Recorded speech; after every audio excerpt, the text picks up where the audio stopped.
October மாதத்தில் அந்தி மழை வானத்தில் வானவில்லை ரசிக்கிறேன். அந்த நேரத்தில் யாரும் இல்லை தூரத்தில் இவள் மட்டும் வானவில்லை ரசிக்க வந்தாள்.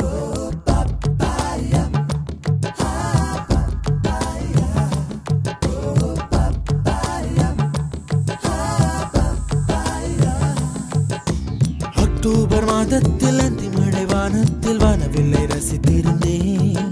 அந்த நேரத்தில் யாரும் இல்லை தூரத்தில் இவள் மட்டும் வானவில்லை ரசிக்க வந்தாள். அன்று கண்கள்